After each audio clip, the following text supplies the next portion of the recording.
सभी सखियों और सहेलियों को सखी सहेली कार्यक्रम में आपका बहुत-बहुत स्वागत है और हुँ। इस कार्यक्रम में आप सभी को पूनम त्रिपाठी और रेणु चतुर्वेदी का नमस्कार। नमस्कार। भाई सभी साथियों को नमस्ते, नमस्ते। पूनम, क्या आपको हाल-चाल भी है? नमस्ते। सब बढ़िया है रेणु जी और बढ़िया? जी हाँ, चलो, तो बिल्कुल। ये अच्छी बात है क्योंकि आज का दिन बड़ा ख़ास है ना, गुरु हुँ, पूर्णिमा की ढेर सारी बधाई। बिल्कुल। विविध भारती की तरफ से सभी श्रोताओं को भी गुरु पूर्णिमा की बहुत-बहुत बधाई, हुँ। ना? ढेर सारी शुभकामनाएँ क्योंकि गुरु का जी। सम्मान इसी तरह से करते रहें और हुँ, गुरु पूर्णिमा यही याद दिलाता है कि भई गुरु हमें क्या-क्या देते हैं और किस तरह से हमें ख़्याल रखना चाहिए हुँ, हुँ। उनका और बाकी जो बातें हैं सम्मान किसी का भी करना हो तो क्या-क्या करना है ये तो हम सब जानते ही हैं, है कि नहीं? बिल्कुल और लेकिन अगर बात चलती है काम की प्रोग्राम की ख़ास हुँ। तौर से तो पहले क्या करना है ये भी सब जानते हैं, है बिल्कुल, ना? तो तो आज हम बता देते हैं कि जी, आज आज के दिन हम क्या-क्या श्रोताओं लेकर को आए हैं। लेकर आए हैं। हुँ, तो आज सखी विशेष में आज हम सुनेंगे वीरांगना जानकी देवी बजाज जी को जी। और आज का जो दिन और भी मायने में बहुत विशेष है रेणु जी क्योंकि आज एक महान लेखिका जो हैं आशापूर्णा देवी उनकी पुण्यतिथि है, तो उनके बारे में भी हम बात करेंगे। थोड़ी-सी बात जी करेंगे हाँ। और ऑनलाइन दुनिया जो है वो कैसी है, हम उसमें क्या-क्या कर रहे हैं और हम हुँ, कहाँ-कहाँ भटक सकते हैं, कहाँ फँस सकते हैं, जी। इस बारे में भी बातचीत कर लेंगे, हुँ, है ना? थोड़ा बिल्कुल। सतर्क रहना भी ज़रूरी है, खुशियाँ मन भाई गुरु पूर्णिमा है, सुबह से बड़ा हाँ, अच्छा-अच्छा बन रहा है ना? बिल्कुल और और मैं गुरु और भगवान के नाम पर हम लोग खा ही लेते हैं कुछ अच्छा-अच्छा। हाँ, तो आज स्वादिष्ट व्यंजनों की भी बातें होंगी। ये हाँ, बताओगे? आज अरे तो वाह! व्यंजन भी क्या है। बात है। तो हुँ, हुँ। बताया जाएगा कि आज क्योंकि पर्व है का समय है तो किस तरह से हुँ। आप उसको एन्जॉय कर सकते हैं, आनंद एन्जॉय कर उठा सकते सकते हैं। हैं, बिल्कुल ना? सही बात है। बस हम हुँ। लोग क्या तो अच्छा-अच्छा खा लो तो बस खुशी ही खुशी है। त्योहार बन जाता है कि नहीं? बिल्कुल। तो रेणु जी आज जैसे कि गुरु पूर्णिमा है और सभी जानते हैं कि आज इस दिन को हम व्यास दिवस और आषाढ़ पूर्णिमा दिवस के रूप में भी जानते हैं क्योंकि आषाढ़ी पूर्णिमा है ही आज। बिल्कुल। आषाढ़ मास शुक्ल पक्ष पूर्णिमा तिथि को गुरु पूर्णिमा का पर्व मनाया जाता है। आज ही जैसे कहा ना तुमने कि तो हुँ, महाभारत के रचयिता गुरु वेद व्यास का जन्मदिन है, इसलिए गुरु पूर्णिमा मनाया जाता है और हिंदू धर्म में गुरु पूर्णिमा का महत्व बहुत है। हुँ, हुँ। आज ही के दिन भगवान बुद्ध ने ज्ञान प्राप्त के बाद अपना पहला उपदेश सारनाथ में दिया था। बौद्ध धर्मावलंबी भी इसे मनाते हैं। ये गुरु और शिष्य के आस्था उपासना का पर्व है। अपने उन सभी गुरुओं को नमन जिन्होंने हमें अक्षर ज्ञान शिक्षा देकर सभ्य इंसान बनाया। ये हमारे साथी ने लिखकर भेजा है, तुम ये मत सोचना कि हमने फटाफट बता दिया। नहीं, नहीं, बहुत ही अच्छी बात कही इन्होंने। जी, वाक़ई गुरु ही तो है जो हमारे जीवन में मतलब उनका बड़ा ही महत्व है ना रेणु बिल्कुल। जी? और गुरु ही है जो हमारे जीवन के भवसागर को कह पार लगाने वाली शिक्षा दे सकते हैं ना? जी, और हमें असली ज्ञान जो है उन्हीं से ही मिलता है या ये कह सकते हैं कि अज्ञान रूपी अंधकार को दूर करके ज्ञान रूपी प्रकाश की ओर ले जाते हैं ये, बिल्कुल ना? सही बात है और ये हमें समझ देते हैं, विवेक देते हैं हुँ, कह सकते हैं ज्ञान चक्षु खोलते हैं, हमें ये समझ देते हैं कि हमें क्या करना है और क्या नहीं करना है। हुँ। हाथ पकड़कर चलना तो माँ भी सिखाती है, तो ज़ाहिर है कि माँ हमारी पहली पहली गुरु गुरु हो होती है। जाती है और इस बिल्कुल। बारे में भी हमारे साथियों ने बहुत सारे अपने बातें लिखकर भेजी हैं, हुँ, हुँ। है ना? पहली गुरु है माँ। माँ बचपन की पाठशाला की पहली गुरु होती है, जो बच्चों में संस्कार के बीज बोती है। हम भले ही माँ का ऋण चुका ना सकें, लेकिन तन मन से उसकी सेवा तो कर ही सकते हैं ना? बिल्कुल, हुँ, बिल्कुल कर सकते हैं और ऐसी एक बात जो है एक श्रोता ने लिख के भेजी है रेणु जी, ये बोलते हैं कि आज के समय में अगर मेरा कोई गुरु है, तो वो हुँ। है विविध भारती राष्ट्रीय सेवा। क्या बात है! क्या बात है! क्योंकि विविध भारती से मुझे फ़िल्मी जानकारियों का ज्ञान और फ़िल्मी गानों का ज्ञान, फ़िल्मी संगीत का ज्ञान और देश-दुनिया की तमाम जानकारियाँ मिलती हैं, ना? हुँ, हुँ। उनका भी ज्ञान मिलता है और मुझे मेरी गुरु विविध भारती राष्ट्रीय सेवा से ही प्राप्त होता है, इनका ये कहना है और विविध भारती के चरणों में मेरा कोटि-कोटि नमन। नमन ऐसा आप सभी को भी भाई बहुत कुछ आप लोगों से भी हमें सीखने को मिलता है कि किस तरह से आप इतना स्नेह करते हैं, जिससे भी कुछ मिलता है उसको आप इतना प्यार करते हैं बिना हुँ, मिले हुए हुँ, सिर्फ़ कार्यक्रम सुनकर और बातों को सुनकर जिस तरीके का लगाव आप लोगों का होता है हुँ, और कहीं न कहीं आप लोग को एक विश्वास भी है विविध भारती के ऊपर ख़ास तौर से ना कि बिल्कुल। ये जो बता रहा है विविध भारती राष्ट्रीय सेवा, वो सब कुछ सही है, सही मायने में आपकी सकारात्मक सोच को विकसित करने में सहायक है। तो ये सब बिना कहा हुआ, कहते हैं ना, एक संबंध है जो बंधा हुआ है ना। बिल्कुल, वाकई ये बहुत ही प्यारा संबंध है और इस चीज के लिए आपको भी बधाई और आपको भी नमन भाई। किस लिए? ऐसा कुछ नहीं है, सब मिलकर काम होता है। देखो क्या होता है जी। ना कि हमारे एक साथी ने इसी संबंध में देखो बहुत अच्छी बात लिखी है कि जब हमारे गुरु जब हमारी शंका दूर करते हैं तब शंकर लगते हैं, मोह दूर करते हैं तो मोहन लगते हैं, विष दूर करते हैं तो विष्णु लगते हैं, जब भ्रम दूर करते हैं तो ब्रह्मा लगते हैं, जब दुर्गति दूर करते हैं तो दुर्गा लगते हैं, जब गुरूर दूर करते हैं तो गुरुजी लगते हैं। क्या बात है, बहुत सुंदर बहुत अभिव्यक्ति इनकी ही ना। सुंदर रचना, वाकई बहुत ही अच्छा लिखा है इन्होंने। वाकई गुरु के ज्ञान के का जो मोल है ना, वो अमोल है, अनमोल है, मतलब उसका कोई मोल नहीं किया जा सकता। हमारे जीवन में गुरु के अभाव में शून्य है हमारा जो जीवन है ना। गुरु अपने शिष्यों से कोई भी स्वार्थ नहीं रखते, ये कह सकते हैं उनका उद्देश्य सिर्फ सभी का कल्याण ही होता है।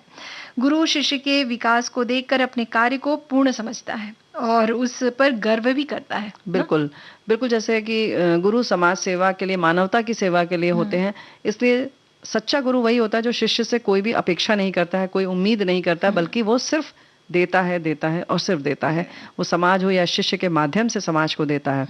लेकिन बाद में बहुत सारे लोग सोचते हैं कि हमें सिर्फ गुरु को ही देना है, तो इसलिए यहाँ पर ये बार बार कहा जाता है। वैसे भी प्राचीन काल से गुरु शिष्य परंपरा रही है, हम लोगों ने बहुत पढ़ा है, जहाँ पे भी जो ग्रंथ हमने पढ़े उसमें भी देखा, जैसे महाभारत काल में गुरु द्रोणाचार्य कौरव और पांडवों के गुरु थे, परशुराम जी कर्ण के गुरु थे, और इसी तरह से सबका अपना अपना जो भी किसी भी हम कला में जाएं, किसी भी उसमें जाएं, सीखने की उसमें क्षेत्र में, तो जाहिर है कि गुरु होता ही है ना। ऐसे ही एकलव्य के भी गुरु द्रोणाचार्य थे, तो ये भी कह सकते हैं कि जिससे आपने सीधे नहीं सीखा है सामने, उससे भी आप अपने मानसिक रूप से मानकर उसकी सारी शिक्षाओं का अनुसरण करते हुए आप उसे गुरु मान सकते हैं। तो ऐसे बहुत सारे उदाहरण हैं हमारे पास, है ना। बिल्कुल, वैसे ही आचार्य चाणक्य जो थे वो अपने पिता चणक को गुरु मानते थे ना, और महान सम्राट चंद्रगुप्त जो थे जिन्हें मगध के सिंहासन तक पहुंचाया, वो गुरु आचार्य चाणक्य ही थे। यानी हम ये कह सकते हैं कि हमारे जीवन को सही दिशा और मार्गदर्शन गुरु ही दे सकते हैं ना, हमारे आत्मज्ञान की रोशनी को जलाकर रख सकते हैं। जी हाँ, दे सकते हैं, लेकिन ये देखना होगा। ये देखो हमारे साथी बराबर हमें सजग करते रहते हैं, अलार्म बजाते रहते हैं। इन्होंने लिखा जहाँ जहाँ समय समय पर जो भी मिले उसी से हम जरूर कुछ ना कुछ सकारात्मक या नकारात्मक सीख लेते हैं। तो मेरे जीवन में समय समय पर जिन्होंने मुझे कुछ ज्ञान या अनुभव दिया, उन सभी आदरणीय गुरुओं को मैं प्रणाम करता हूँ। आप सभी को गुरु पूर्णिमा की हार्दिक बधाई, शुभकामनाएं। तो ये बात बहुत अच्छी बात है आपने कही। तो भाई हम लोगों ने भी बहुत सारे लोगों से सकारात्मक या नकारात्मक जो भी है सीखा है, सभी को नमन।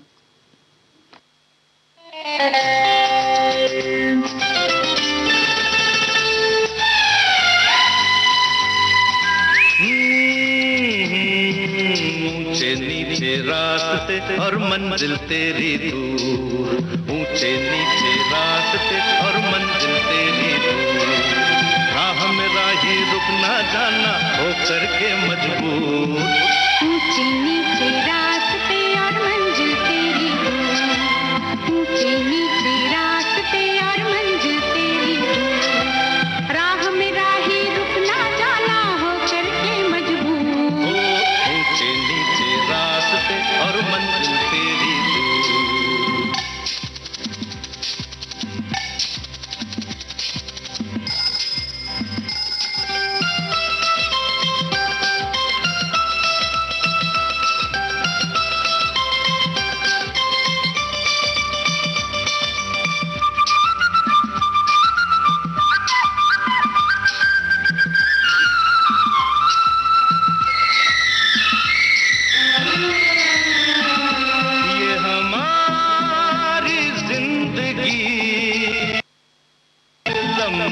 सफर ही तो है, चलते हैं जिस पे हम, अनजानी डगर ही तो है, देख संभलना बच के निकलना, जो नहीं चलते देख के आगे ठोकर से है चूक, ऊंचे नीचे रास्ते और मंजिल तेरी दूर, ऊंचे नीचे रास्ते और मंजिल तेरी दूर, राह में राही रुकना जाना हो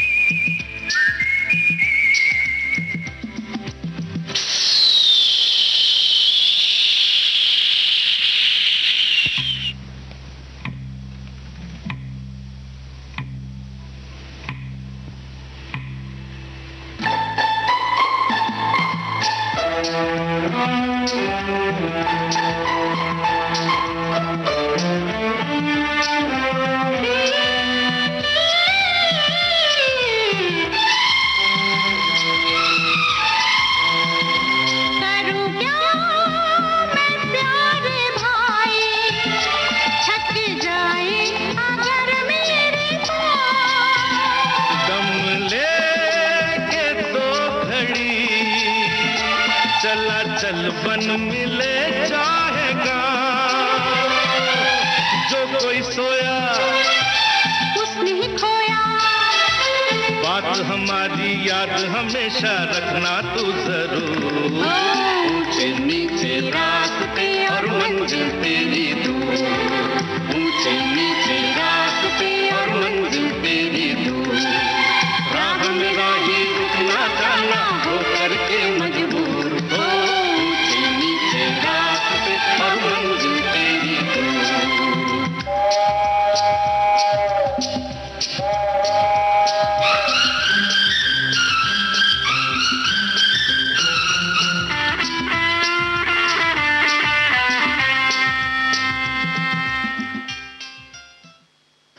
वाकई इसीलिए गुरु होते हैं। लेकिन और भी बहुत सारे लोगों ने बहुत सारे ऐसे कारनामे किए हैं, ऐसे काम किए हैं जिन्हें हम आज भी याद करते हैं, और कहीं ना कहीं उनके भी मार्ग पर हम चलने की कोशिश कर सकते हैं और करना भी चाहिए, है ना? बिल्कुल बिल्कुल रेणु जी। और आज ऐसी ही एक वीरांगना जो है जिनके बारे में हम बात कर रहे हैं, करेंगे, जिन्होंने अपनी जो सर्व सुविधा युक्त जो जीवन है उसको त्याग कर सादगीपूर्ण जीवन को अपनाकर देश हित के लिए बहुत सारे काम किए, और उनका नाम है जानकी देवी बजाज। क्योंकि देखो भाई, दृढ़ इच्छा शक्ति हो, काम करने की ललक हो, तो हम किसी भी परिस्थिति में हो वो हम काम कर ही लेते हैं। क्योंकि देखो ना, वैसे भी हम अपने मन का काम तो बड़े आसानी से कर लेते हैं, कोई बहानेबाजी नहीं चलती। तो पर इसी तरीके से वो लोग भी जिनको हम याद करते हैं बराबर इसमें सखी विशेष के तौर पर, और खास तौर से वीरांगनाओं की अगर हम बात करें, तो उन्होंने ये दिखा दिया कि जब वो मन में ठान लेते हैं तो उस काम को पूरा कर ही लेते हैं, और तभी तो हम उन्हें याद भी करते हैं। पूरी मेहनत और लगन के साथ उस लक्ष्य की ओर आगे बढ़ते चले जाते हैं। ऐसी ही ये थी साहसी महिला वीरांगना जानकी देवी बजाज। गांधीवादी विचारधारा की जानकी देवी का जो जन्म है वो 7 जनवरी 1893 को मध्य प्रदेश के जोरा गांव में हुआ। प्रारंभिक शिक्षा लेने के बाद बहुत ही छोटी उम्र में, यानी कि 8 साल में, उनका विवाह जमुना लाल बजाज के साथ हो गया। वो महाराष्ट्र के वर्धा जिले में आ गई, और पति जमुना लाल बजाज बड़े उद्योगपति थे, तो और साथ ही वो गांधीवादी विचारधारा के समर्थक थे। तो उनके इस त्याग और सादगी से प्रभावित होकर जानकी देवी गांधी जी के मार्ग पर चलने के लिए प्रेरित हुई। और उन्होंने सबसे पहले अपने जो कीमती गहने थे उनका त्याग किया, वस्त्रों का त्याग किया, और फिर गांधी जी के कहने पर, या जैसे कि उनके सिद्धांतों से इतनी प्रभावित थी, तभी इन सब चीजों का त्याग किया और साथ में खादी को अपनाया। जानकी देवी जी अपने कहना चाहिए ना कि हाथ से जो काते हुए सूत होते हैं, बस गांधी जी की जब बात आई तो उनकी सारी चीजें जो हैं लोग आत्मसात कर लेते हैं, क्योंकि वो चलते फिरते एक संस्थान थे, और इसी तरह से सूत काती थी, लोगों को सिखाती थी। और उस वक्त जिस समय वो ये काम कर रही थी, मात्र 24 वर्ष की थी। पर्दा प्रथा जैसी कुरीतियों का भी उन्होंने विरोध किया, और हजारों महिलाओं को भी इसे त्यागने के लिए प्रोत्साहित किया। उन्होंने स्वदेशी आंदोलन में भी महत्वपूर्ण भूमिका निभाई थी। और 17 जुलाई 1928 का दिन बहुत ऐतिहासिक दिन था, जब जानकी देवी अपने पति और लोगों के साथ वर्धा के लक्ष्मी नारायण मंदिर पहुंची, और मंदिर के दरवाजे पर हर किसी के लिए खोलने का उन्होंने आग्रह किया, और खोल दिया गया। इस तरीके के उन्होंने बहुत सारे काम किए। इतना ही नहीं, उन्होंने अपने घर में एक दलित महाराजन को भी रखा, और ये कह सकते हैं कि उन्होंने सर्वधर्म समभाव, सर्ववर्ग समभाव की बात की। हर इंसान को बराबरी का दर्जा दिया, और उससे खाना बनाना सिखाया भी कि कैसे खाना बनाया जाता है। और इस तरह से गांधी जी के जो कथन है कि छुआछूत के खिलाफ रहना चाहिए, उसको उन्होंने जिया, और उनकी इस जंग में वो उनके साथ रहीं और लोगों को जागरूक भी किया। ऐसा नहीं कि केवल खुद किया, बल्कि पूरे समाज को उन्होंने प्रेरित करने का प्रयास किया। बिल्कुल। एक बार जब उनके कदम बढ़े तो वो रुके नहीं। वो अपने मजबूत कदमों से ग्रामीण इलाकों में उन तमाम लोगों को जागरूक करने लगी जो स्वतंत्र भारत के ख्वाब देख रहे थे। जन सैलाब को स्वराज का भाषण दिया करती और गांधी जी के जन संदेश को हजारों लोगों तक पहुंचाया करती। स्वतंत्रता संग्राम आंदोलन में वो कई बार जेल भी गईं। साथ ही उन्होंने महिलाओं की शिक्षा को बढ़ावा दिया और संत विनोबा भावे के साथ मिलकर ग्राम सेवा, गौ सेवा, भूदान जैसे आंदोलनों से भी वो जुड़ गईं। गौ सेवा के प्रति उनका जुनून तो देखते ही बनता था। इसके कारण उन्होंने 1942 में अखिल भारतीय गौ सेवा संघ का जो अध्यक्ष उन्हें बनाया गया। इस तरीके से वो सेवा करती थी। वो एक स्वावलंबी महिला थी और दानी महिला भी थी। जानकी देवी बजाज ने देश के लिए कई महत्वपूर्ण योगदान दिए, जिसके लिए भारत सरकार ने साल 1956 में उन्हें पद्म विभूषण से सम्मानित किया। साल 1965 में मेरी जीवन यात्रा नामक पुस्तक जो उनकी आत्मकथा थी उसे प्रकाशित किया। और फिर इस तरह से 21 मई 1979 को दानी मित व्ययी व्यक्तित्व की धनी जानकी देवी इस नश्वर शरीर को के साथ मिट्टी में विलीन हो गई। ऐसी साहसी महिला को हमारा शत शत नमन, और वो अमर हैं।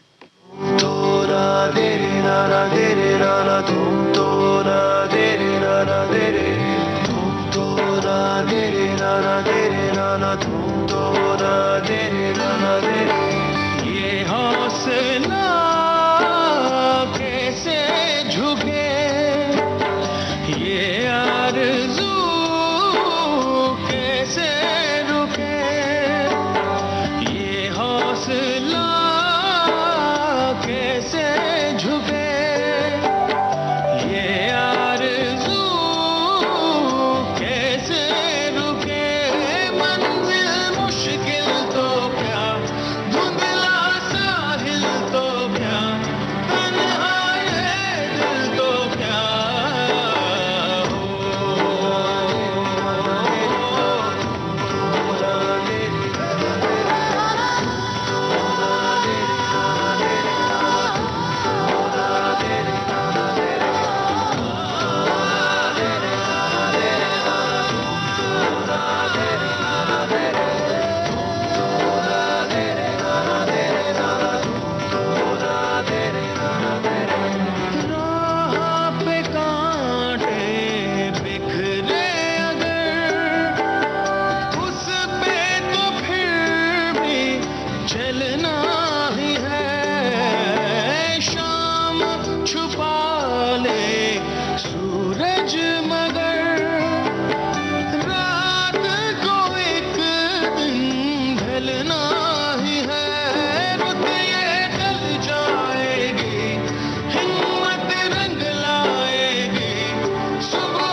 ऐसी वीरांगनाएं थीं जिनके कि हौसले कभी पस्त नहीं होते थे, और बल्कि यूं कहे कि बहुत कह सकते हैं ना कि सुख सुविधा संपन्न परिवार से निकलना और फिर इस तरह से संघर्ष में आगे बढ़ना, संघर्ष को खुद आत्मसात करना बड़ा चुनौतीपूर्ण होता है। लेकिन जानकी देवी बजाज ने ऐसा ही किया। हमारे साथी ने संदेश में लिखकर भेजा है कि एक भारतीय स्वतंत्र कार्यकर्ता थी जिन्हें 1932 में सविनय अवज्ञा आंदोलन में भाग लेने पर जेल में बंद कर दिया गया था। तो ये बात तो है, और इसीलिए आज हम उन्हें याद करते हैं, नमन करते हैं। और एक ऐसी ही लेखिका की बात हम करने जा रहे हैं जिनकी कृतियों में नारी जीवन के बहुत सारे पक्ष बड़े आसानी से, सहजता से देखने को मिलते हैं। बिल्कुल, है ना? और हम बात कर रहे हैं रेणु जी बंगाली उपन्यासकार और कवित्री आशापूर्णा देवी जी की। 8 जनवरी 1909 में कलकत्ता में जन्मी आशापूर्णा देवी को घर पर ही जाने माने साहित्यकारों को जानने का मौका मिला था, क्योंकि उनकी माता को बंगला साहित्य में रुचि थी और उनके जो पिता थे वो चित्रकार थे। बचपन में उन्हें स्कूल जाने का मौका नहीं मिला, पर उनके मन में जो पढ़ने और लिखने की लालसा थी ना, वो उसके कारण क्या होता था कि वो अपने भाइयों के पढ़ने के दौरान उन्हें सुना करती थी और इस तरह उन्हें अक्षर का ज्ञान हुआ। क्या बात है। और औपचारिक शिक्षा नहीं ली, लेकिन फिर भी वो कह सकते हैं ना कि स्व शिक्षित हो गई। खुद से उन्होंने शिक्षा को ग्रहण कर लिया, सीख लिया, पढ़ना जान लिया। उनकी लेखनी में जादू था, और जैसा कि हमने कहा कि नारी जीवन के विभिन्न पक्ष उनकी लेखनी में देखने को मिलते हैं, उनकी कृतियों में मिलते हैं। पारिवारिक जीवन की समस्याएं और समाज की कुंठा, लिप्सा, ये सब दिखाई देता है। उनकी प्रमुख रचनाएं हैं स्वर्णलता, प्रथम प्रतिश्रुति, प्रेम और प्रयोजन और बकुल कथा। बिल्कुल।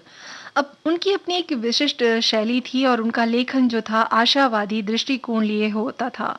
उन्होंने अपने जीवन काल में 200 से ज्यादा कृतियां लिखी हैं और वो पहली भारतीय महिला थी जिन्हें साल 1976 में ज्ञानपीठ पुरस्कार से सम्मानित किया गया। साथ ही इसी साल उन्हें पद्मश्री पुरस्कार भी दिया गया। और आज ही के दिन 13 जुलाई 1995 को ये महान लेखिका पंचतत्व में विलीन हो गई।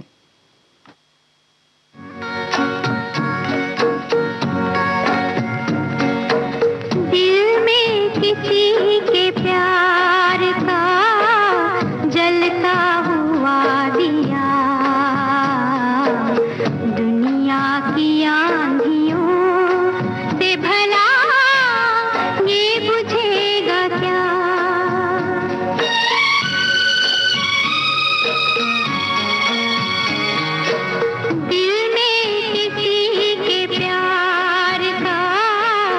जलता हुआ दिया,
तो भाई साहित्य और बाकी सब मनोरंजन तो होता रहता है, लेकिन जब हम खरीदारी करते हैं आजकल तो बड़े मजे से घर में बैठे बैठे हम खरीदारी कर लेते हैं। फोन उठाया, लैपटॉप उठाया या कंप्यूटर खोल लिया हाँ। और बस सामान घर पर आ गया, दरवाजे पर 1 घंटी बजी और आपके हाथ में पैकेट। बिल्कुल सही बात कही आपने रेणु जी। और ये शॉपिंग की ही नहीं बात है, और भी बहुत सी चीजें हैं जैसे ऐसा हाँ हम तो बिल्कुल बस इसी का लाभ उठाते हैं। है ना? शिक्षा का क्षेत्र अगर हम देखें जी। आजकल ना ऑनलाइन पढ़ाइयाँ भी हो रही थी अभी कुछ समय पहले तक, बिल्कुल सही कोरोना बात है। काल चल रहा था 2 साल से, तो अभी भी कुछ जगहों पे ऑनलाइन क्लासेस होती हैं। तो इस तरह से भी कहना चाहिए कि इंटरनेट के जरिए या ऑनलाइन के जरिए हम पढ़ाई भी कर सकते हैं। बहुत सी ऐसी कर ही रहे हैं। बिल्कुल हाँ। कर रहे हैं। और क्लासेस जो होती हैं अदर जो जैसे जिम, इवन क्या कहना चाहिए जिम जैसी चीजें हैं, योगा है, ये भी हम ऑनलाइन ट्रेनिंग ले सकते कर हैं। रहे हैं लोग। लेकिन इस बारे में बातें और आगे करेंगे, फिलहाल एक अंतराल ले लेते हैं।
अंतराल के बाद सखी सहेली कार्यक्रम में आप सभी श्रोताओं का फिर से हार्दिक स्वागत है। ये हम कह रहे हैं, वैसे हमारे सब श्रोता यहीं बैठे थे, कहीं नहीं गए थे। तो एक बार फिर हम बात कर देंगे कि किस तरह से ऑनलाइन में क्या क्या हो रहा है। तो हमारे साथी तो बता ही रहे हैं ना कि इस समय जब कोरोना का समय था, तब खास तौर से लॉकडाउन के समय जहां सभी विद्यालय और कॉलेज बंद थे, स्कूल और कॉलेज के सभी कक्षाओं की पढ़ाई ऑनलाइन द्वारा संभव हो पाई। विश्व के सभी विद्यार्थी ऑनलाइन शिक्षा का इस्तेमाल करके अपना अध्ययन कर पा रहे थे। ऑनलाइन शिक्षा का महत्व लोग आज अच्छी तरह से समझ पा रहे हैं। अगर आज ऑनलाइन माध्यम न होता तो ये साल जो है पढ़ाई अधूरी रह जाती और करोड़ों बच्चे पढ़ नहीं पाते। ये बात तो बिल्कुल सही कही हमारे श्रोता ने कि वाकई ये जो शिक्षा का जो दौर था, मतलब शिक्षा रुकी नहीं। भले पूरी दुनिया में लॉकडाउन था, लेकिन जो घर पे बच्चे थे ना, उनकी शिक्षा नहीं रुकी और उन्हें निरंतर जो टीचर थे, जो शिक्षक थे, उनके द्वारा शिक्षा मिलती रही। और ये वाकई बहुत ही कहना चाहिए इसी से इंटरनेट के जरिए या ऑनलाइन के जरिए ही ये हमको इसका फायदा मिला ना। और ऐसी बहुत सी बातें हैं। कहा भी जाता है कि कई बार कि कंप्यूटर खराब है, मोबाइल देखना कंटिन्यू खराब है, लेकिन ये भी है रेणु जी की आज के दौर में अगर हम कहें तो हम इस टेक्नोलॉजी से हट नहीं सकते ना। नहीं, हटने की बात नहीं होती है। हाँ, लेकिन जो खराब की बात है वो तो सब चीज के लिए कही जाती है ना। बहुत स्वास्थ्यवर्धक चीज होती है, उसके लिए भी कहा जाता है, क्योंकि अति का भला तो कभी भी सही नहीं होता है। बिल्कुल। तो यानी तो ये अति नहीं होना चाहिए, लेकिन हाँ जहां तक आवश्यक है उसका प्रयोग अवश्य करना चाहिए। और जाहिर है कि अभी इस समय हम श्रोताओं से भी बातचीत कर पा रहे हैं, उनके संदेश जो है और श्रोताओं तक हम पहुंचा पा रहे हैं सिर्फ इसी के माध्यम से। तो बिल्कुल। और रेणु जी जो आपने बात कही है, उसी बात को एक श्रोता ने लिखा है कि भाई ऑनलाइन का सबसे बड़ा फायदा तो हम सभी श्रोताओं को हो गया है। इसी ऑनलाइन के कारण ही हम सभी विविध भारती के कार्यक्रम कुछ बातें, कुछ गीत, सखी सहेली और छाया गीत से जुड़ जाते हैं। ऐसा उनका कहना है। बिल्कुल, ये बात बिल्कुल सही है। ये तो हो गई मनोरंजन की बात, लेकिन ऑनलाइन बिजनेस ने लोगों को एक नई आजादी दे दी है, जिससे वे कहीं भी किसी भी समय अपने काम को कर सकते हैं और उनके काफी जो है समस्या भी समाप्त हो गई है। इस तरह के बिजनेस में आपको कई अवसर मिलते हैं जहां से आप शुरू कर सकते हैं। और आप चाहें तो अपना ऑनलाइन बिजनेस चलाने के लिए किसी निजी संस्थान से ट्रेनिंग भी ले सकते हैं। ये हमारे साथी ने बहुत अच्छी बात सुझाई है। वाकई तो व्यावसायिक दृष्टि से भी कहा जाए तो कि वाकई रेणु जी, आज जो हमारी महिलाएं हैं जो घर पे घर संभाल रही हैं, बच्चों को जी। संभाल रही हैं, तो ऑनलाइन के जरिए बहुत से ऐसे व्यावसायिक चीजें है हैं, जो उन्हें काम है करा। जो वो कर सकती हैं ना, कर भी जैसे कि रही कहा, हैं और बिल्कुल बिल्कुल उसकी वजह से आपको क्या है कि बहुत सारे जो चीज़ें हैं, संसाधन है, वो नहीं जुटाने पड़ते हैं। जैसे कि अगर आपको मान लीजिए कपड़ा ही बेचना है या आपको ये सजावट का सामान आपको बेचना है, तो अब वो समस्या नहीं रहेगी कि आपको शोरूम चाहिए। अब शोरूम है तो उसके संग बिजली पानी सबकी व्यवस्था कीजिए, उसका किराया दें या खरीदें तो आपको अच्छा खासा पैसा लगाना पड़ेगा। उसके साथ साथ आपको बहुत सारे सहयोगी चाहिए उसको खोलने बंद करने के लिए, उसकी सुरक्षा की बात आ जाती है। ये आप घर बैठे बैठे कर लेते हैं, तो इसलिए बहुत सारी बहनों का या किसी भी भाइयों के लिए भी हो सकता है, सिर्फ पैसे या जगह या पैसा है लेकिन जगह नहीं मिल रही है, कितने काम जो है वो नहीं हो पाए।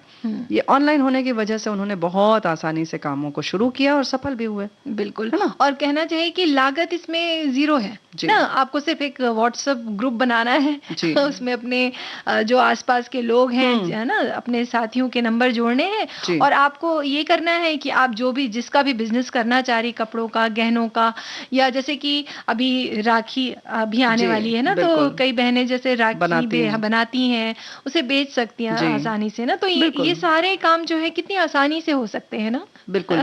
ये तो हो गई व्यवसाय की बात कि हम व्यवसाय कर सकते हैं, बिज़नेस कर सकते हैं। लेकिन अगर आपको नौकरी की तलाश है, कहीं आप नौकरी करना चाहते हैं, तो वो भी आपको ऑनलाइन बहुत आसानी से मिल जाती है और आप उसी को वहीं पर डेटा बना लेते हैं, जो आपने छाँटा है, जो आपके लायक है, उसको भी एक जगह वहीं पर रख लेते हैं। आपको अलग से कलम, कागज़ ये सब उठाने की ज़रूरत नहीं पड़ती है कि उसका पूरा मतलब कहते हैं ना कि सूची बना लें, फिर आप टिक करें कि कहाँ आपने फ़ोन किया, कहाँ नहीं किया। तो ये सब चीज़ें भी बड़ी सुविधाजनक हो गई हैं। बिल्कुल, और ऑनलाइन जॉब का एक और भी बात है रेणु जी उसके लिए जी। कि आपको क्या है कि अगर आप इंटरनेट से जुड़े हुए हैं ना, तो आपको पहले क्या होता था कि हम पेपर में देखते थे कि जी। कौन सी वैकेंसी आई है, नहीं आई है।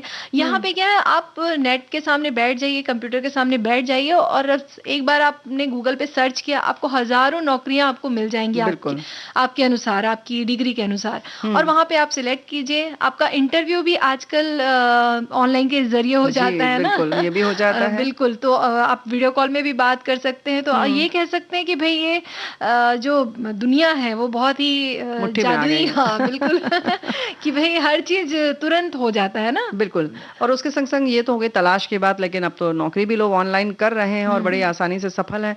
यहाँ तक कि जिसकी कंपनी है वो भी चाहता है कि आप घर में बैठ के काम करें, और कुछ लोग भी अब इस समय खासतौर से अब बारिश शुरू हो गई तो सोचते हैं कि घर बैठ के काम कर रहे हैं, कितना मजा आ रहा है। इसके साथ साथ बैंक आदि के जो काम है वो भी हम घर बैठ के करते हैं। अक्सर हम आते थे बैंक से, गर्मी है, बारिश है, जाना मुश्किल, आना मुश्किल।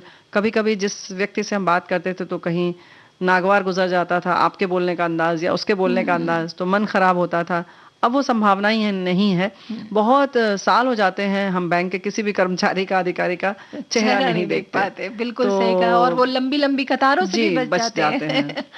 तो भाई, तो संगीता, अरे पूनम, बिल्कुल ये सब बड़ी सुविधाओं की बात तो चल रही है। हम गीत सुनते हैं फिर आगे बढ़ते हैं। बिल्कुल।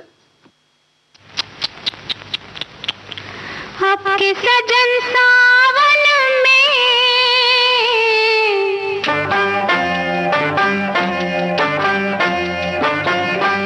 आपके सजन सावन में आग लगेगी बदन में, घटा बरसेगी मगर तरसेगी नजर, मिल न सकेंगे दो मन एक ही आंगन में।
आपके सजन सावन में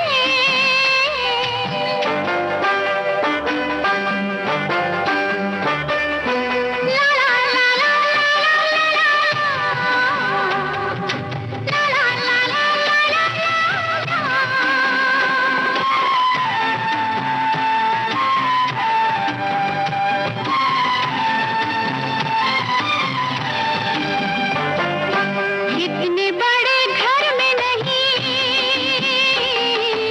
एक भी झरोखा, इतने बड़े घर में नहीं एक भी झरोखा, इस तरह हम देंगे भला दुनिया को धोखा। रात भर जगाएगी मस्त मस्त पवन, मस्त मस्त पवन, सजन मिल न सकेंगे दो मन एक ही आंगन में। इश्क आपके सजन सावन में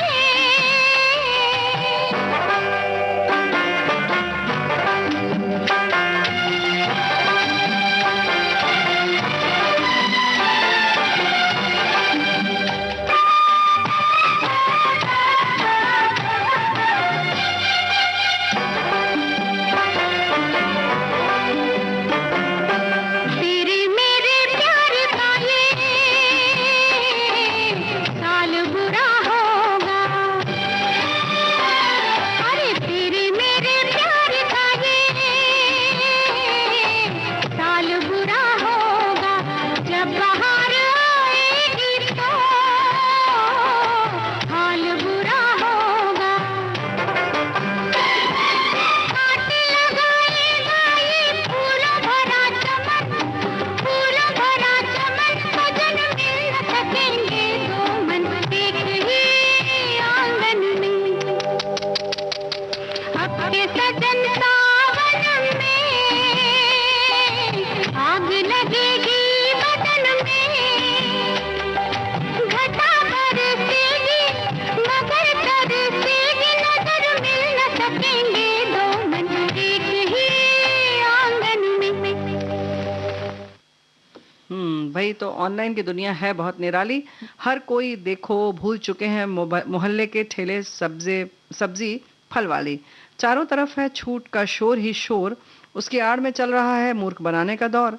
क्या नाश्ता क्या खाना सब कुछ भैया ऑनलाइन ही मंगवाना, मंगाया कुछ आया कुछ, रिटर्न पॉलिसी है कुछ, बस भैया बदल गया है सब कुछ। इस ऑनलाइन ने साथ दिया है कोरोना में सबका, बस यही है इसका फायदा, घर बैठे ही सबने लुत्फ उठाया सब बातों का। क्या बात बोली है इन्होंने। ये एक श्रोता ने लिखकर भेजा है ना। हाँ बिल्कुल। और रेणु तो जी, तुमने क्या सोचा हमने लिखा है? रेणु जी एक ऐसी एक कविता ऑनलाइन पे एक श्रोता ने लिखकर हमको भेजी है। वो लिखते हैं कि ऑनलाइन की दुनिया अब तो स्क्रीन पर उंगली चलती, मोबाइल का स्पेस भर जाए तो 2 मिनट में डिलीट होता है। सब कुछ सिमट गया है 6 इंच में, जज्बात सिमट गए हैं मैसेजेस में। ऑनलाइन पढ़ाई, आवेदन, खरीदारी, सभी जगह हो गई है इसकी भागीदारी। ऑनलाइन से मिलना जुलना हुआ कम, पुराना जमाना याद आया तो कुछ तो हुई आंखें नम। ऑनलाइन कुछ खूबियां हैं तो कुछ दूरियां भी, क्या कहूँ ये है ऑनलाइन की दुनिया। बिल्कुल सही बात है। लेकिन दुनिया कुछ भी बदल जाए, कितनी भी बदल जाए, खाना बनाना पड़ेगा। आप बाजार से मंगवा लें, लेकिन फिर भी घर का खाना, घर के व्यंजन की तो बात ही कुछ और होती है। वो तो है ही। क्या बताने जा रही है? भाई बिल्कुल। अभी तो बहुत सारी, अब एक हमारी सखी ने भी एक अरबी की पत्तियों की सब्जी लिखकर भेजी है, लेकिन उससे पहले हम श्रोताओं को बता देते हैं खसखस के हलवे कि खसखस का हलवा कैसे बनाया जाता है। बताओ। ना तो पहले तो सामग्री लेनी है आपको। खसखस आधा कटोरी, फिर ड्राई जो खजूर होता है, खजूर छुहारा जिसको बोलते हैं, वो लेना है, गोंद लेना है, और थोड़े थोड़े अखरोट, बादाम, मखाना, काजू, नारियल, थोड़ा सा किसा हुआ घी, ये सब ले लें। दूध, दालचीनी का पाउडर, जायफल, इलायची, ये सारी चीजों को आपको लेना है। अच्छा। पहले तो क्या करना है कि खसखस को पानी में भिगो कर रख देना है, कम से कम 2-3 घंटे। ना। और उसके यानी बाद कि अगर अभी भिगो देंगे तभी शाम को बना पाएंगे, 7 बजे के पहले नहीं बना पाएंगे आप। चाहे तो थोड़ी ज्यादा देर भी आप भिगा सकते हैं। हाँ मतलब लेकिन अब- अभी ना उठिए, आप 4 बजे उठिएगा, जब कार्यक्रम सुन लीजिएगा तब उठ के भिगोइएगा खसखस। फिर उसके बाद कढ़ाई में घी गर्म करें, गोंद को पीस कर लें, इसको इसमें भूंजना नहीं है, इसको पीस लेना है अलग से, और उसे कढ़ाई में डाल दें और फिर पूरे कलर आने दें उसको मतलब पीसने के बाद, हाँ पीसने के बाद उसको कढ़ाई में भूंजना है घी में। और फिर जो भी आपने ड्राई फ्रूट्स लिए हैं ना, जैसे कि हमने बताया कि अखरोट, बादाम, मखाना, ये सबको छोटे छोटे उसके पीस करके आप रख लें। और जब कढ़ाई में जो गोंद का कलर है वो बदल जाए तो उसमें आधा लीटर दूध डाल दें, अच्छा, जो आपने लिया है। फिर भीगा हुआ खसखस डाल दें। हाँ, उसके बाद साथ ही बाकी जो हमने बताया था पीसा हुआ जो सारे जो ड्राई फ्रूट्स हैं वो भी डाल दें और धीमी आंच में सबको पकने दें। अच्छा, जी हाँ। उसके बाद जब सारे मिश्रण जो है वो पक जाए तो इस मिश्रण में दालचीनी का पाउडर डाल दें। आपको पका कैसे पता चलेगा कि ये जब मिश्रण है ये थोड़ा गाढ़ा होने लगेगा। अच्छा, जी हाँ, और जी हाँ बिल्कुल। तो जब गाढ़ा होने लगेगा तो इसका कलर भी बदलने लगेगा। अच्छा, तब जाके फिर आप इसमें दालचीनी का पाउडर डाल दें, जायफल का पाउडर थोड़ा थोड़ा 1 चुटकी ऐसा डाल दें और इलायची पाउडर डाल दें, और चाहे तो सौंठ जो है ना एक छोटा सा 1/4 चम्मच। मसाला नहीं हो जाएगा ये क्या है ना रेणु जी, ये जो हलवा जो है ये टेस्टी तो है ही खाने में, और शरीर कहना चाहिए हड्डियों के लिए भी बहुत अच्छा है। तो इसलिए ये सारी चीजें पड़ी हैं। आपको लग रहा होगा कि ये सौंठ और ये सब बहुत कड़वा लगेगा, लेकिन ऐसा होता नहीं है। पोस्ता है, मतलब ये खसखस है, उसके संग दूध है, खजूर है, खजूर क्या बल्कि इसकी जो खुशबू होती है छुहारे की वो बहुत अच्छी आती है दूध में जब पक जाता है। अगर आप छुहारा डाल रहे हैं साबुत या काट के भी तो वैसे फूल जाता है, वो भी एकदम मुलायम हो जाता है ना। तो ये सारी चीजें जो है ये दाल अगर आप देंगे और मिश्रण को अलग से, मतलब जब ये क्या तैयार हो जाएगा ना तो घी अलग होने लगेगा। अच्छा, जब ये अलग अलग कढ़ाई में आपको घी अलग से तैरता दिखाई देगा तो आप समझ जाइए कि आपका हलवा तैयार है। हाँ, नहीं तो थोड़ा सा निकाल के धीरे से चख लीजिएगा, पता चल जाएगा कि तैयार हुआ कि नहीं हुआ है कि नहीं। बिल्कुल, ये भी तो कर सकते हैं ना। ये भी कर सकते हैं। आज के दिन की अगर बात करें तो पूर्णिमा के दिन खास तौर से बहुत सारी जगहों पर चने की दाल का भरवा पराठा या पूड़ी बनाई जाती है जिसको फुट्टा कहते हैं। अच्छा, तो अब फिर वही वाली बात है, चने की दाल भी 2-3 घंटे पहले आप भिगो लीजिए और जब भीग जाए तो आप बस, आपको भी पता है कब भीग गई। तो बस आप कुकर में क्या करें कि थोड़ा सा घी या तेल, आप जो भी चाहते हैं, सरसों का तेल भी ले सकते हैं क्योंकि चने की दाल है तो चलेगा, या घी प्रयोग में लाएं। और इसमें डालना क्या क्या है मसाला कि आप हिसाब से अजवाइन डालें सबसे पहले उसमें, और थोड़ी सी लौंग 2-3, उसके बाद डाल के छौंक दें उसको, और उसके बाद ऊपर से उसमें अदरक घिस दें, हरी मिर्च आप काट के डाल दीजिए और नमक डालकर पानी इतना रखें कि चने की दाल के बराबर में ही रहे क्योंकि अच्छा, उसको सूखना चाहिए, भरना है आपको। तो उसके बाद उसको पका लें, 2 सीटी में लगभग पक जाएगा क्योंकि दाल भीगी हुई थी आपकी। फिर जब पक जाए तो उसके बाद उसको पीस लें, और पीसना भी बहुत आसान है। जब अच्छे से पक जाती है तो आप बड़ी सी थाली में जिसमें ऊंची बार हो आप कर लें और एक कटोरी से उसको बस ऐसे ही दबा लेंगे तो वो पिस जाएगी। अच्छा, फिर उसमें आप चाहे तो थोड़ा सा, चाहे नहीं डाल ही लें, अमचूर डाल लें यानी कि खटाई के लिए डाल लें, और थोड़ा सा सूखा धनिया पाउडर डाल लें। तो इस तरह से थोड़ा जो उसमें और जो थोड़ा बहुत और गीलापन होगा वो भी सूख जाएगा। फिर लेकिन चख लें कि कोई कम तो नहीं रह गया। उसके बाद चख जरूर लें। बिल्कुल बिल्कुल, देखो पराठा बन जाएगा तो आप कुछ भी गुंजाइश नहीं रहती है कम ज्यादा करने की। अच्छा, बहुत सारी जगहों पर क्या होता है ना, लाल मिर्च के अचार का जो मसाला होता है वो भी आप मिला देंगे तो सब चीजों का स्वाद बहुत अच्छा आता है, तो वो आप कर सकते हैं। नहीं तो ये लौंग और ये सारी चीजों का जो होता है मिश्रण बनता है तो बहुत अच्छा लगता है। अजवाइन है, लौंग है, और अदरक, हरी मिर्च, और फिर उसका अमचूर हमने बताया, धनिया पाउडर, हरी धनिया भी आप डाल सकते हैं अगर है तो डालिए, अच्छा लगेगा। और उसके बाद जब ये थोड़ा सूख जाए तो बस आटे की लोई बनाकर उसमें भर दें इसको, पराठा सेक ले तवे पर दोनों तरफ घी लगा के अच्छी तरह से क्रिस्पी। फिर आप दही से भी इसे खा सकते हैं और सादी लौकी की सब्जी से भी खा सकते हैं, तो ये आपके ऊपर है। दही से भी खा सकते हैं, मीठी चटनी से खा सकते हैं। रेणु जी, मुझे जैसे आपने जो व्यंजन की विधि बताई, मुझे ऐसा लग रहा है कि इसकी कचौरी जैसी भी बना सकते हैं क्या? हाँ ना, आटे में करके थोड़ी सी कचौरी जैसा भी बना ही सकते होंगे। हाँ, तो मतलब कचौरी क्या हुआ, तल देंगे तो हाँ, तलने में तो इस मौसम में तो बस तली हुई चीज अच्छी लगती है, वो तो है ही, लेकिन गीत भी उतने ही अच्छे लगते हैं ना।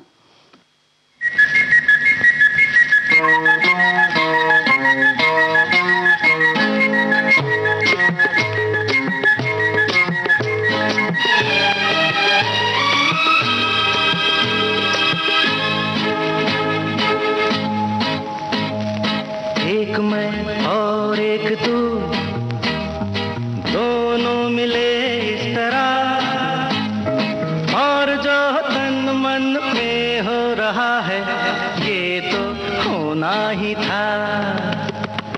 एक मैं और एक तू, दोनों मिले इस तरह, और जो तन मन में हो रहा है ये तो होना ही था।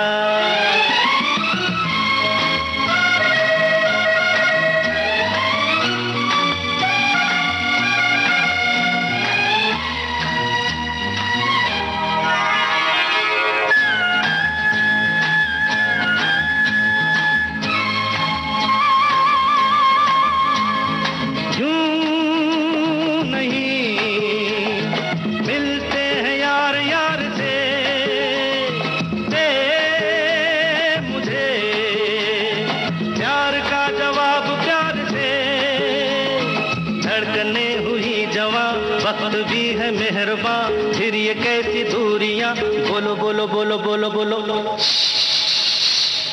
एक मैं और एक तू, दोनों मिले इस तरह, हो एक मैं और एक तू, दोनों मिले इस तरह, और जो तन मन में हो रहा है ये तो होना ही था।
रेणु जी, जैसे कि हम बात कर ही रहे थे ना व्यंजनों की व्यंजन तो तुमने बताया और हाँ, बिल्कुल खिलाया वाला तो नहीं, लेकिन हाँ ठीक है।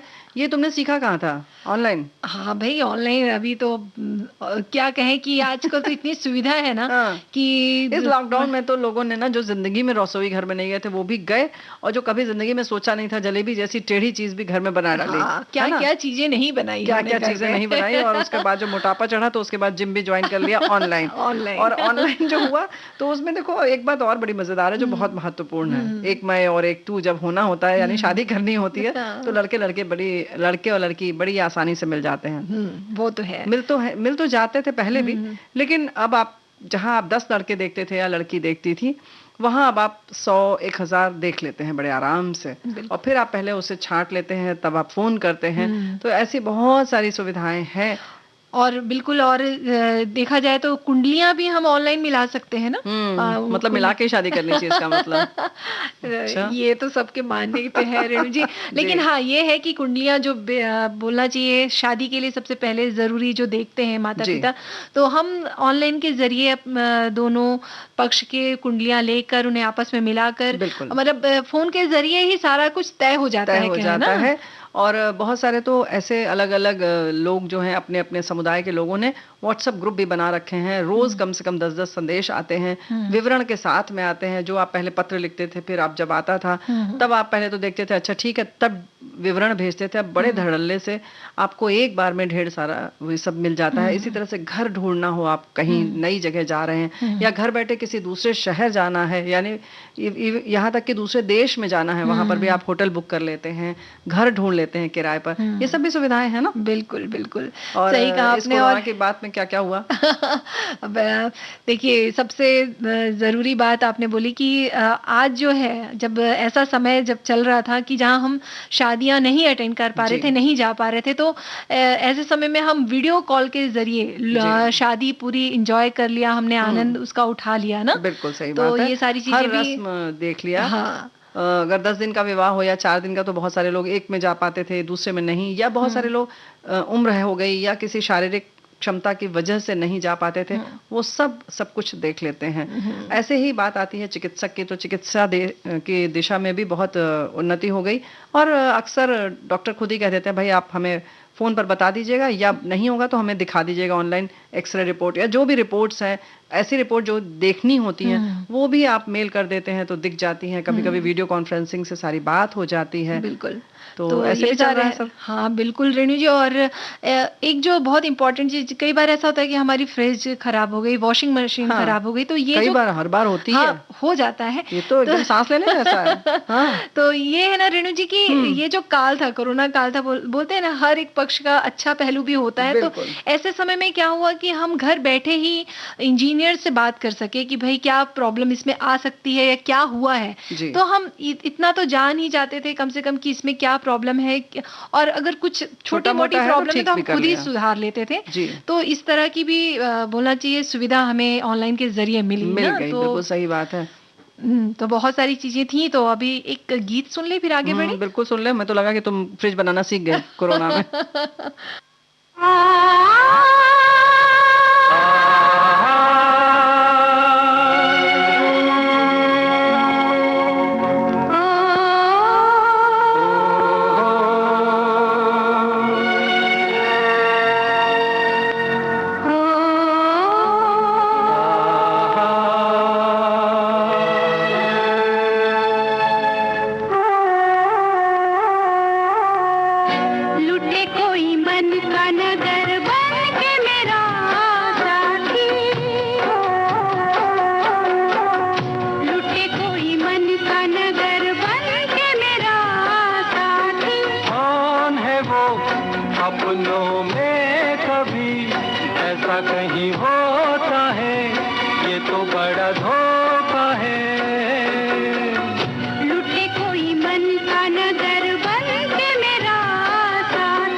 मुझको है तड़पाती, लूटे कोई मन का नगर, लूटे कोई मन का नगर बन के मेरा साथी।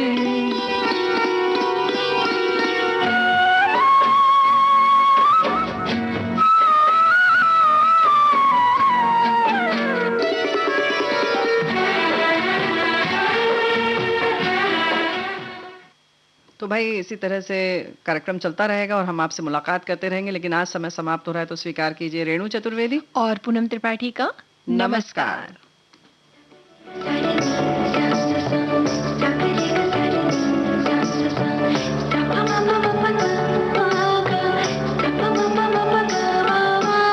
सखी सहेली